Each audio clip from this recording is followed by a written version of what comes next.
Lecture de la lettre de Saint Paul apôtre aux Romains, au chapitre 7, des versets 18 à 25a.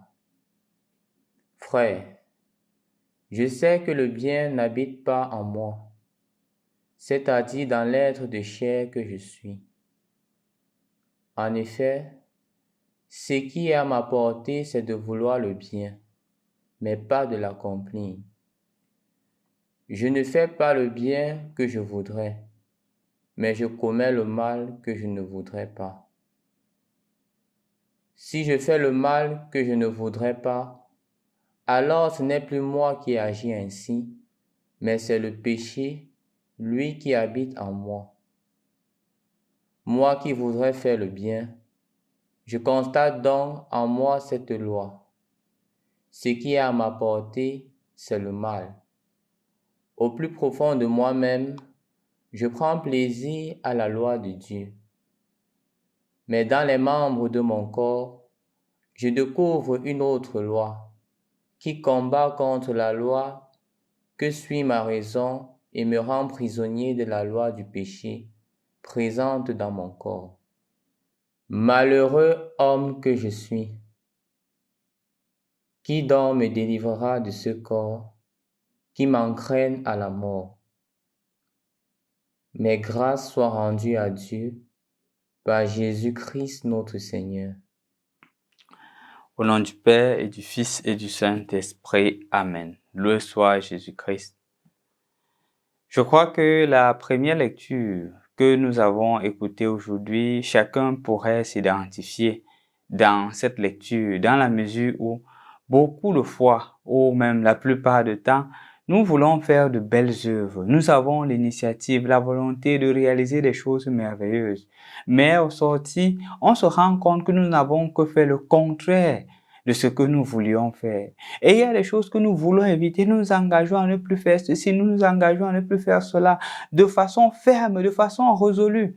Mais une semaine, un mois, 2 mois, 6 mois plus tard, on retombe dans la même situation. Et il y a même un jeune qui s'est mis à me dire, mon père, je ne fais plus de projet personnel de vie. Je lui dis pourquoi, il me dit, mon père, je fais, mais à la fin, je me rends compte que je suis encore retombé dans les mêmes situations. Les engagements d'éviter ce péché-ci, je me retrouve en train de retomber dans ce même péché. À quoi servirait-il de faire encore un projet personnel de vie si demain je ne vais pas respecter? C'est normal. Je crois que si jamais c'est le cas avec vous, rendez-vous compte que vous n'êtes pas les seuls. Saint Paul lui aussi a traversé cela. Et chacun d'entre nous, d'une manière ou d'une autre, traverse cela. C'est justement pour cela qu'il fait comprendre qu'en fait, c'est le péché qui est en nous, qui nous empêche de faire la volonté de Dieu, de réaliser les choses non plus selon notre dessein, mais selon le dessein que Dieu a tracé pour nous. Et de ce fait, chers frères et sœurs dans le Christ, je voudrais aujourd'hui te proposer 2 moyens pour pouvoir remédier à cette situation. Le premier moyen, c'est la prière. La prière a une force inouïe, une force qu'on ne peut pas mesurer. Quand nous sommes dans cette situation, demandons la grâce de la conversion au Seigneur. Demandons clairement la grâce de la conversion et le Seigneur lui-même nous l'accordera.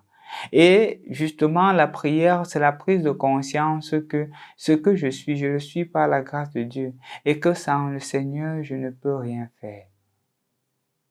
La deuxième des choses, c'est de façon concrète, comment actualiser la prière, c'est l'humilité. C'est d'être humble. Il y a une fois une dame qui vient me dire, mon père, je ne sais pas, la colère, c'est vraiment difficile pour moi. Quel que soit ce que je fais, j'ai contrôlé, mais je suis toujours en colère. Je lui ai dit que c'est vrai, tu ne peux pas chasser la colère, mais tu peux demander pardon après, quand tu te rends compte que tu as offensé ton frère ou ta soeur. Elle me dit que c'est pas facile. Je dis que justement, c'est l'humilité qui est le remède contre toutes ces choses, qui est le remède contre nos manquements. Quand on a mal fait, qu'on ait aussi l'humilité de dire pardonne-moi, qu'on ait aussi l'humilité de dire je demande pardon. C'est ça aussi le médicament contre ces attitudes, ces manquements. quand on est suffisamment humble. L'humilité ne se résume pas seulement dans la capacité de demander pardon. Ça se voit même dans notre capacité de regarder les autres comme des êtres faibles et fragiles comme moi. Il y a des personnes qui font des erreurs, ils se sentent mal. Mais quand ils voient d'autres personnes commettre des erreurs devant eux, ils sont intransigeants. Ils sont les plus durs, les plus féroces possibles, oubliant justement que l'humilité est la clé de toute chose.